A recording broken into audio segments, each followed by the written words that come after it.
Friends, toppers English by JP sir में आपका एक बार फिर से बहुत बहुत स्वागत है। How are you friends?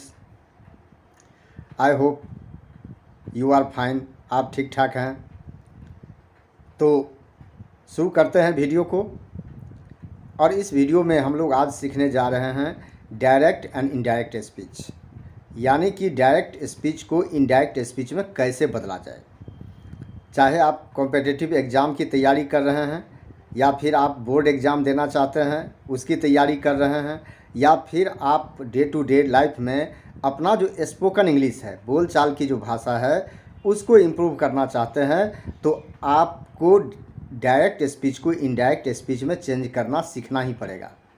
कि इसके बिना आपका जो कन्वर्सेशनल इंग्लिश है, यानी कि जो कन्वर्सेशन आप किसी से करते हैं, तो आप अच्छे से नहीं कर पाएंगे।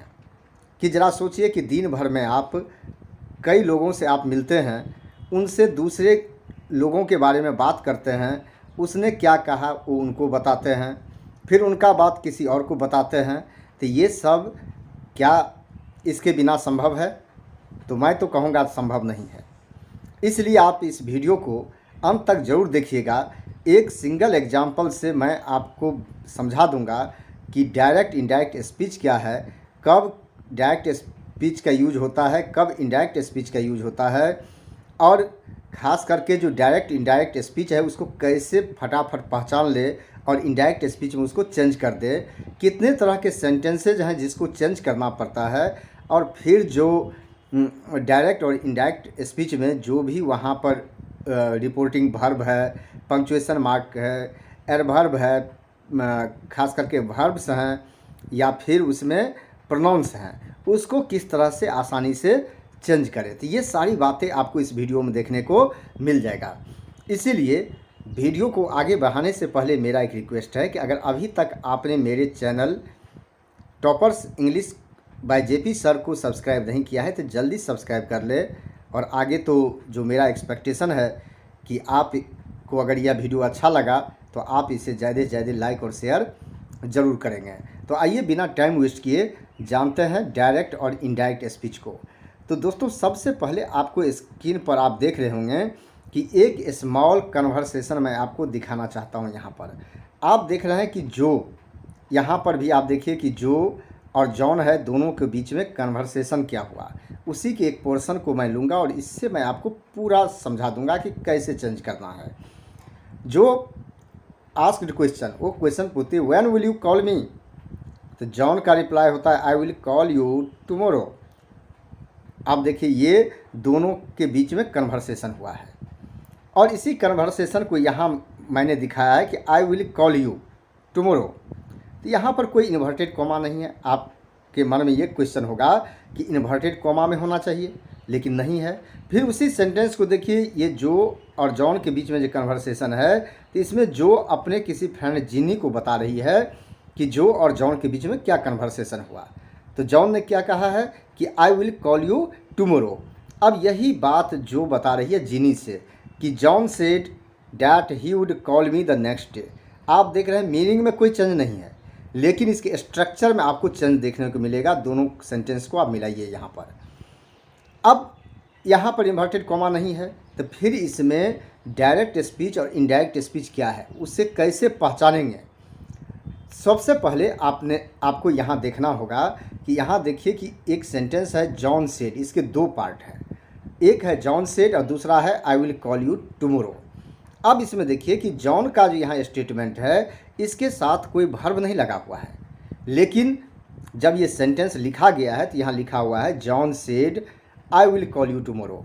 तो जॉन सेड के बाद कॉमा देख रहे हैं और उसके बाद देख रहे हैं एग्जैक्ट स्टेटमेंट जो जॉन का है, क्योंकि जब उसको हम लिखते हैं तो अपने तरफ से वर्ब को लगा देते हैं टाइम को क्लियर करने के लिए कि प्रेजेंट में कहा गया या पास्ट में। दोनों का कन्वर्सेशन जब हुआ होगा तो प्रेजेंट में हुआ, लेकिन जब अब हम लिख रहे हैं, उसको रिपोर्ट कर रहे हैं, तो इस समय में तो पास्ट हो चुका है, इसीलिए वहाँ पर लगा है सेड, जो कि अपने तरफ से हमने जोड़ दिया है।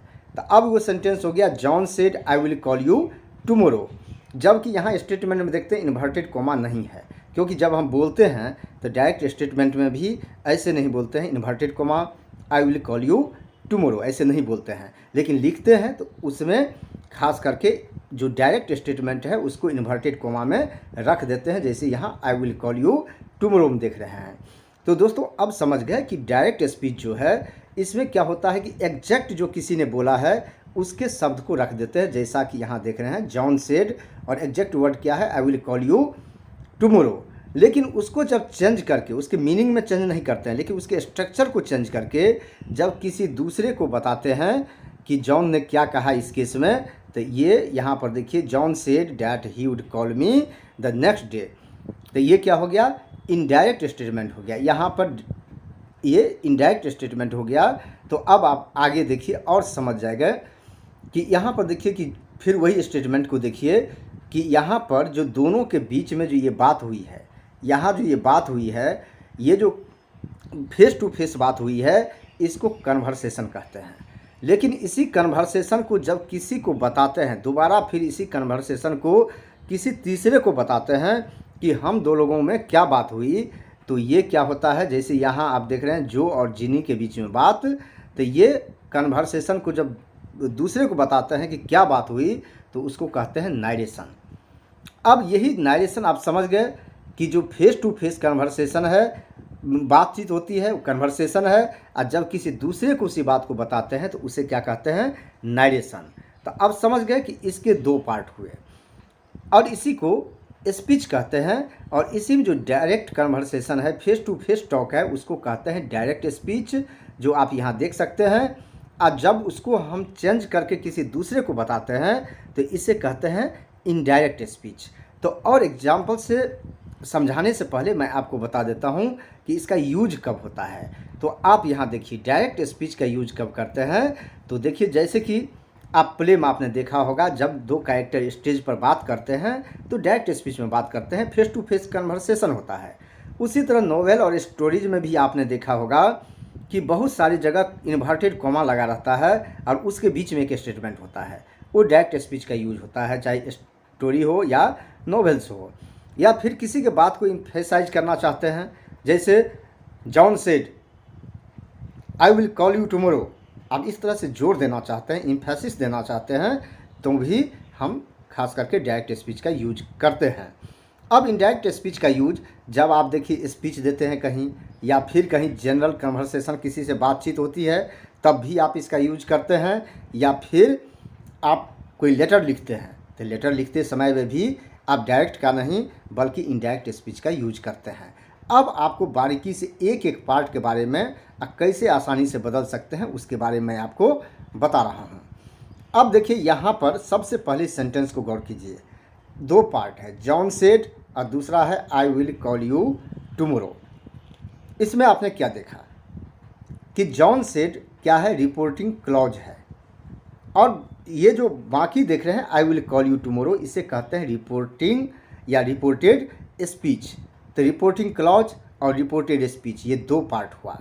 अब देखिए रिपोर्टिंग जो क्लॉज है इसमें सबसे इम्पोर्टेंट है, यहाँ पर जो सेड देख रहे हैं इसे कहते हैं रिपोर्टिंग वर्ब।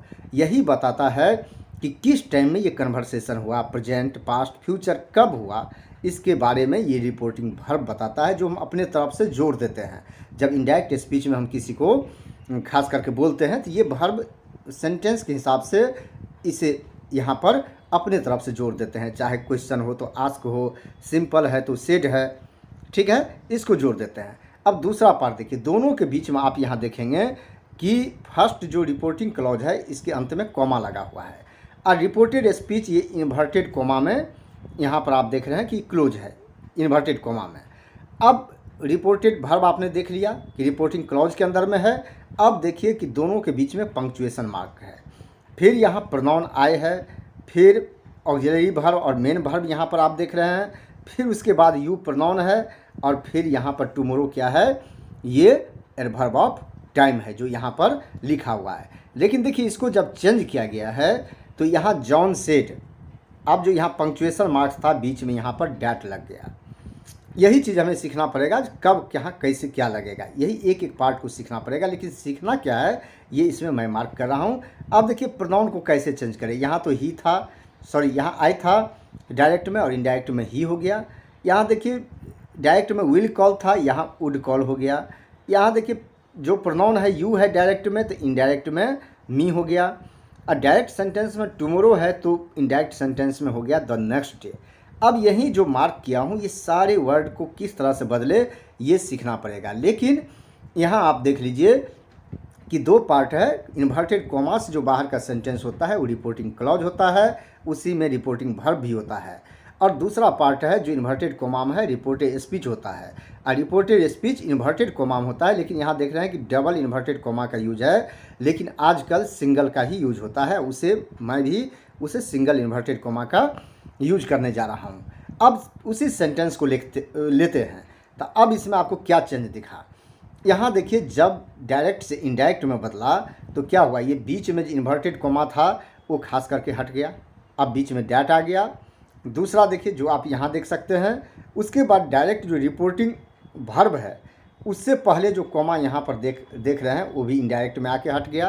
कि जब इनडायरेक्ट में चेंज किए तो रिपोर्टिंग वर्ब के बाद यानी कि सेड के बाद जो कॉमा दिख रहा है वो भी चेंज हो गया, यानी कि वो भी हट गया वहाँ पर।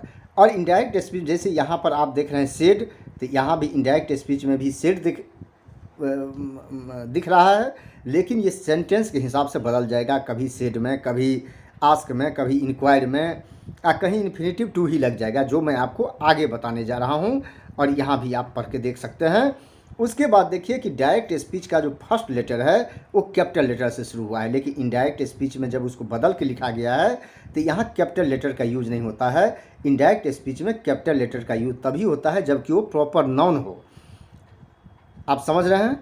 इसके बाद देखिए कि इनडायरेक्ट स्पीच में सेंटेंस के हिसाब से देख रहे हैं यहाँ वर्ब भी चेंज हुआ है, और इसके साथ साथ ये प्रोनाउन देख रहे हैं, यू है तो मी में बदल गया, यानी कि वर्ब और प्रोनाउन सब चेंज हुआ। अब एक एक करके देखेंगे कि दोनों में डिफरेंस क्या है। दोनों के डिफरेंस आपने देख लिया, तो अब यहाँ पर देखिए कि कितने तरह के सेंटेंस को हमें चेंज करना पड़ता है।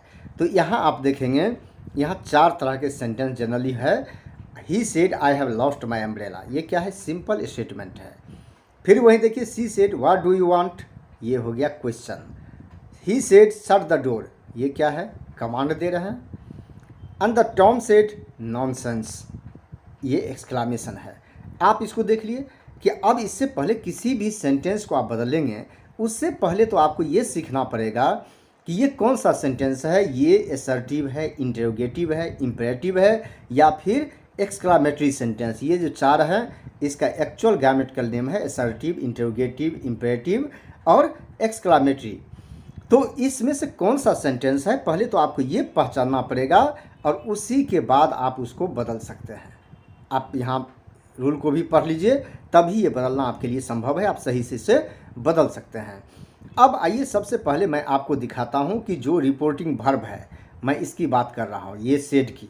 अब रिपोर्टिंग वर्ब को सेंटेंस के हिसाब से ये सेड सब जगह सेड ही नहीं रहेगा, लेकिन ये बदलता रहेगा। अगर ये सिंपल सेंटेंस है तो सेड या सेड टू है तो सेड को सेड में बदल देंगे और सेड टू को टोल्ड में बदल दिया जाएगा। अगर यहाँ सेड टू होता है तो टोल्ड में बदल जाता है। अगर ये इंटरोगेटिव सेंटेंस है, क्वेश्चन सेंटेंस है, तो यहाँ यही सेड बदल जाएगा आस्क्ड, इंक्वायर्ड में। अगर ये इंपेरेटिव सेंटेंस है तो यही सेड या यहाँ सेड टू होगा तो ये कमांड, डायरेक्टेड, रिक्वेस्टेड या सजेस्टेड में बदल जाएगा। अगर यही एक्सक्लामेटरी सेंटेंस होगा तो सेड और सेड टू को बदल देंगे एक्सक्लेम्ड, वंडर्ड, सरप्राइज्ड, तो एज पर सेंस इसको बदल देंगे। ये जो यहाँ पर देख रहे हैं, तो जब ये इनडायरेक्ट स्पीच में आएगा तो इसमें यहाँ इस तरह से बदल जाएगा, अलग अलग सेंटेंस के हिसाब से ये वर्ड आ जाएगा सेड की जगह, या फिर अफर्मेटिव है तो सेड ही रह जाएगा उसका। तो आप देख लिए कि रिपोर्टिंग वर्ब को कैसे चेंज करते हैं। अब जानते हैं कि पंक्चुएशन मार्क्स का क्या होता है। अब देखिए कि पंक्चुएशन मार्क्स की जगह कि जैसे अफर्मेटिव असर्टिव सेंटेंस जो वहाँ देखा उसमें डैट लगेगा। अगर इंटरोगेटिव सेंटेंस है तो वहाँ इफ, वेदर या फिर ये WH वर्ड को वहाँ पर रख देंगे। अगर इंपेरेटिव सेंटेंस है तो यहाँ जो देख रहे हैं दोनों के बीच में डैट की जगह टू लग जाएगा। अगर एक्सक्लामेटरी सेंटेंस है तो डैट ही रहेगा। तो सेंटेंस के हिसाब से ये भी बदल जाता है।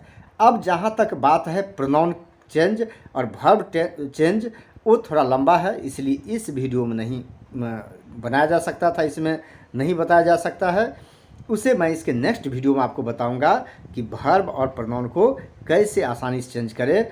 और यहाँ देखिए आपके लिए 2 क्वेश्चन दिया है, test your self. John said I am trying for a job here, we have won a great victory said Kapil. ये 2 सेंटेंस है, इसको आप बना के कमेंट सेक्शन में मुझे बताइएगा बनाकर, तो मुझे ये पता चल जाएगा कि आपने जो वीडियो देखा है तो आप इसको बदलने में सक्षम है। तो दोस्तों मुझे पूरा विश्वास है कि यह वीडियो आपको अच्छा लगा होगा, जानकारी अच्छी लगी होगी। वीडियो अच्छा लगा तो आप इसे ज़्यादा से ज़्यादा लाइक और शेयर ज़रूर करें। यह वीडियो देखने के लिए आपको बहुत बहुत धन्यवाद।